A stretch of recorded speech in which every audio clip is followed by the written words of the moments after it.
El destino de las mujeres de las SS tras la caída del Tercer Reich. Tras el colapso del régimen nazi en 1945, las mujeres que habían servido en las Schutzstaffel, SS, enfrentaron destinos diversos, marcados por la justicia, el anonimato o la impunidad. Muchas de estas mujeres, que habían desempeñado roles como guardias en los campos de concentración, se encontraron en el ojo del huracán durante los juicios de posguerra. Sin embargo, de las aproximadamente 3.500 mujeres que trabajaron como supervisoras en los campos, solo unas 77 fueron llevadas a juicio y un número aún menor recibió condenas significativas. Algunas, como Irma Grese, enfrentaron la pena capital, mientras que otras lograron reintegrarse a la vida civil, ocultando su pasado en medio del caos de la reconstrucción europea. Este texto explora las historias de varias de estas mujeres, desde las más infames hasta una excepción notable, destacando cómo mujeres comunes pudieron cometer actos de extrema crueldad, así como los matices de sus motivaciones y destinos. El reclutamiento de las guardias femeninas de las SS. El régimen nazi, en su búsqueda de personal para operar los campos de concentración, publicó anuncios en periódicos alemanes durante la década de 1940 que buscaban mujeres jóvenes y saludables, de entre 20 y 40 años, para trabajar en bases militares. Estos anuncios prometían buenos salarios, alojamiento, comida gratuita y ropa, omitiendo deliberadamente que la ropa sería un uniforme de las SS y que las bases eran campos de concentración y exterminio. Este reclutamiento atrajo a muchas mujeres de origen humilde, con poca educación y escasas oportunidades laborales. Para ellas, el trabajo en los campos ofrecía una estabilidad económica que superaba con creces las alternativas, como el empleo en fábricas. Además, muchas de estas mujeres habían sido adoctrinadas desde jóvenes en organizaciones nazis, como la Liga de Muchachas Alemanas, lo que las llevó a abrazar la ideología de Hitler y a ver su labor como un servicio a la purificación de la sociedad.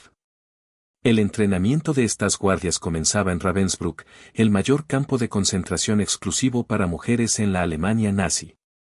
Allí, unas 3.500 mujeres aprendieron las operaciones brutales de los campos, desde la supervisión de prisioneras hasta la imposición de castigos extremos.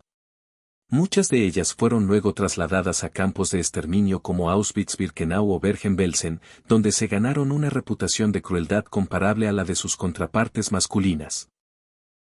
El uniforme de las SS les otorgaba un poder casi absoluto, no solo sobre las prisioneras, sino también sobre otros ciudadanos alemanes, alimentando un sentido de superioridad y control. Ravensbrück, el epicentro del horror femenino. Ravensbrück, ubicado al norte de Berlín, fue un campo de concentración diseñado específicamente para mujeres, donde se encarceló a unas 120.000 prisioneras de toda Europa. Entre ellas había combatientes de la resistencia, opositoras políticas, judías, lesbianas, trabajadoras sexuales y mujeres consideradas indeseables por el régimen nazi. Al menos 30.000 murieron en el campo debido a ejecuciones, gaseamientos, hambre, enfermedades o trabajos forzados. Las guardias femeninas, muchas de las cuales vivían en dormitorios con vistas a las chimeneas de las cámaras de gas, trataban a las prisioneras con una brutalidad que les valió apodos como Brígida la Sanguinaria, la perra de Buchenwald o el ángel de Auschwitz. Estas mujeres no solo cumplían órdenes, sino que, en muchos casos, actuaban con sadismo, golpeando, torturando o asesinando a las reclusas por capricho. Irma Grese, el ángel de Auschwitz. Una de las figuras más notorias fue Irma Grese, conocida como el ángel de Auschwitz por su belleza física y su crueldad desmedida. Nacida en 1923 en una familia disfuncional, Grese abandonó la escuela a los 15 años tras la muerte de su madre. Trabajó en diversos empleos, incluyendo un hospital donde intentó estudiar enfermería, pero nunca se graduó. Su belleza, con cabello rubio y ojos azules, contrastaba con su personalidad oscura. En 1942, a los 18 años, se unió a las SS y comenzó su entrenamiento en Ravensbrück, donde rápidamente se adaptó a las operaciones del campo. En 1943, Grese fue trasladada a Auschwitz-Birkenau, donde ascendió a supervisora de las SS, convirtiéndose en la segunda mujer de mayor rango en el campo. Supervisaba a unas 30.000 prisioneras, principalmente judías, y participaba en las elecciones para las cámaras de gas, aunque durante su juicio negó haberlo hecho. Los testimonios de sobrevivientes pintan un retrato escalofriante. Grace recorría el campo con un uniforme impecable, acompañada de perros feroces que desataba contra las prisioneras. Usaba un látigo para mutilar a las reclusas, disparaba a sangre fría y, según algunos relatos, cometía abusos sexuales y torturas sádicas, como arrancar los ojos a un niño. Se estima que fue responsable de al menos 30 asesinatos diarios, sumando decenas de miles a lo largo de su carrera. En 1945, Grace fue trasladada a Bergen-Belsen, donde fue capturada por los británicos. Durante el juicio de Bergen-Belsen, se descubrieron trofeos macabros en su residencia, como pantallas de lámparas hechas de piel humana. A pesar de las pruebas, Grace negó los cargos y mantuvo su lealtad al nazismo, cantando himnos de las SS hasta la víspera de su ejecución. Condenada a muerte a los 22 años, sus últimas palabras antes de ser ahorcada el 13 de diciembre de 1945 fueron: «Que sea rápido». Su compostura impresionó incluso al verdugo británico Albert Pierrepoint, quien destacó su falta de remordimiento. Hildegard Lachert, Brígida la Sanguinaria. Otra figura infame fue Hildegard Lachert, apodada Brígida la Sanguinaria o la Tigresa por su extrema brutalidad. Nacida en 1920 en Berlín, Lachert trabajó como enfermera antes de unirse a las SS como guardia en el campo de Majdanek. Su sadismo le valió una reputación aterradora. Torturaba a mujeres judías hasta convertir el suelo en un matadero, gaseaba a niños tras engañarlos con dulces y atacaba a mujeres embarazadas sin piedad. A pesar de ser madre, nunca mostró compasión, disfrutando de azotar a las prisioneras con un látigo. En 1944, Lachert huyó de Auschwitz ante el avance soviético. Juzgada en 1947 durante el primer juicio de Auschwitz, fue condenada a 15 años, pero liberada en 1956 tras cumplir solo 9. Sorprendentemente, se convirtió en espía para la CIA y el Servicio de Inteligencia alemán, trabajando contra la Unión Soviética. En 1975, Alemania reabrió su caso, y en 1981 fue condenada a 12 años, aunque nuevamente fue liberada anticipadamente. Lachert murió en 1995 a los 75 años, sin mostrar arrepentimiento. Herta Bote, la sádica de Stutov. Herta Bote, conocida como la sádica de Stutov, es otro ejemplo de una guardia empoderada por su rol. Nacida en 1921, Bote trabajó como enfermera y en diversos empleos antes de unirse a la Liga de Mujeres Alemanas en 1939. En 1942, fue reclutada como guardia en Ravensbrück y luego trasladada a Stutov, un campo de exterminio donde murieron más de 85.000 de los 110.000 prisioneros. Bote maltrataba a las reclusas sin piedad, disparando a sangre fría y privándolas de comida y agua como castigo. En 1945, Bote escoltó una marcha de la muerte desde Polonia a Bergen-Belsen, donde fue capturada por los británicos.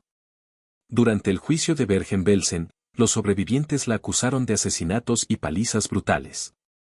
Condenada a 10 años, fue liberada en 1951 por clemencia británica. Bote se casó, cambió su apellido a Langer y vivió una vida discreta en Alemania. En una entrevista a los 79 años, justificó sus acciones, afirmando que actuó por miedo a ser internada ella misma. Murió sin expresar remordimiento. Ilse Koch, la bruja de Buchenwald.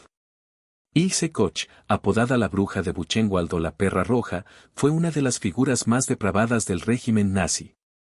Nacida en 1906 en Dresde, Koch se unió al partido nazi en 1932 y se casó con Karl Otto Koch, comandante de Buchenwald. A diferencia de otras esposas de oficiales nazis, Ilse participó activamente en el campo, donde unos 56.000 de los 250.000 prisioneros murieron. Vivía en una mansión lujosa, decorada con arte robado, y organizaba orgías macabras con prisioneros forzados a participar. Koch torturaba a los reclusos con un garrote con hojas de afeitar y coleccionaba piel humana tatuada, usándola para fabricar lámparas y otros objetos. Su sadismo sexual y su crueldad le valieron una reputación temida. En 1945, escapó tras la ejecución de su esposo, pero fue arrestada y juzgada en los juicios de Dachau. Condenada a cadena perpetua, su sentencia fue reducida a 4 años, pero un segundo juicio en 1951 la condenó nuevamente a perpetuidad. En 1967, Koch se suicidó en prisión, dejando una nota que negaba cualquier remordimiento. Johanna Langenfeld, el ángel guardián de Ravensbrück. En contraste con estas figuras, Johanna Langenfeld representa una excepción notable. Nacida en Essen, Langenfeld se unió al partido nazi en 1937 y trabajó como guardia en Lichtenburg antes de ser transferida a Ravensbrück en 1939. Como superintendente, mostró una humanidad inusual, destruía informes que podían condenar a prisioneras, evitaba castigos y negociaba con las autoridades para reducir las penas. En 1942, fue asignada a Auschwitz, pero se resistió a las órdenes de seleccionar prisioneras para las cámaras de gas, logrando ser reasignada a Ravensbrück. En 1945, Langenfeld fue arrestada por los aliados, pero escapó en 1946, supuestamente con la ayuda de exprisioneras polacas que la respetaban. Vivió en la clandestinidad, trabajando como cuidadora, y murió en 1974 a los 73 años. Su compasión la convirtió en una figura única, recordada con gratitud por las sobrevivientes. Conclusión: mujeres comunes, crímenes monstruosos. Las mujeres de las SS no eran monstruos extraordinarios, sino personas comunes que, por adoctrinamiento, necesidad económica o sadismo, cometieron atrocidades. Mientras algunas, como Grese, Lachert, Bothe y Koch, abrazaron la crueldad, otras, como Langenfeld, demostraron que incluso en el horror era posible preservar la humanidad. Sus historias nos recuerdan la complejidad del comportamiento humano y la facilidad con la que la ideología y el poder pueden corromper.